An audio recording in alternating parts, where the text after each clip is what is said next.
Mon fils, écoute ma voix. Va, parle-en. Voici l'une des instructions que le Seigneur Jésus-Christ m'a données, après s'être révélé à moi.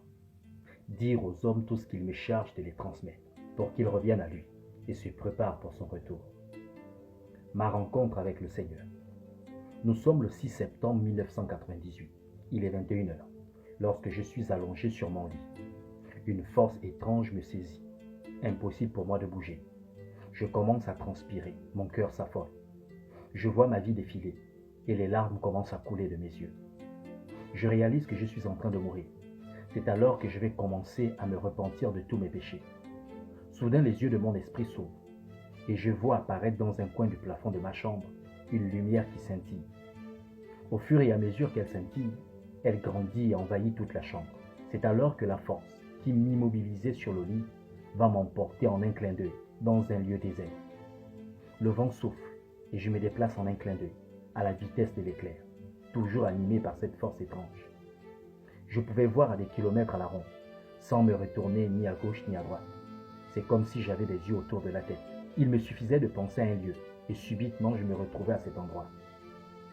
Le lieu dans lequel je me trouvais était très calme. Sur ma gauche, il y avait un temple, immense, semblable à celui de Jérusalem, avec 2 bâtons. Il y avait des escaliers pour y accéder. Et en un clin d'œil, la force qui m'animait va me conduire près du temple, où les portes vont s'ouvrir comme si on m'attendait. Puis je fus introduit dans le temple, par la force qui m'animait. À l'intérieur, il y avait de l'adoration, et une forte présence que je ne pouvais supporter. Aussitôt une voix, semblable au tonnerre, se fit entendre. « Mon peuple, mon peuple, mon peuple », disait la voix avec un ton plaintif. Lorsque la voix se fit entendre, tout le temple se mit à trembler. C'est la première fois que le Dieu Tout-Puissant, mon Seigneur Jésus-Christ, se manifesta à moi. Ma conversion. Malgré cette révélation extraordinaire, je n'avais toujours pas donné ma vie au Seigneur Jésus-Christ. C'est alors que le dimanche 3 octobre 1999, un an après la manifestation du Seigneur, ma famille reçoit la visite de 2 responsables des Assemblées de Dieu du camp des Bols. Toute la famille était réunie et les frères prêcheront l'Évangile. Ce jour, je prendrai la décision d'accepter le Seigneur Jésus-Christ dans ma vie. Alors que j'étais à genoux à confesser mes péchés, une puissance semblable au courant traversa le plafond et tomba sur moi. Je me mis à trembler de tout mon corps, et ma langue s'est mise à tourner seule dans ma bouche, et je me mis à parler une langue étrange pendant plusieurs minutes. C'est ce jour-là que je fus baptisé du Saint-Esprit. Et c'est à ce moment-là que ma vie va changer, et que le Saint-Esprit va commencer à me parler régulièrement, et que je vais commencer à vivre des choses étranges jusqu'à ce jour, l'état spirituel du peuple du Seigneur. Nous sommes toujours en 1999, quelques jours après ma conversion. Dans une vision, l'ange du Seigneur me conduit dans les profondeurs de la terre. Je vois une église où il y a plusieurs chrétiens qui vivaient dans le paganisme. Bien qu'étant à l'église, ils vivaient dans le péché. Je vois qu'ils sont dirigés par des leaders religieux qui ne se souciaient point de leur état.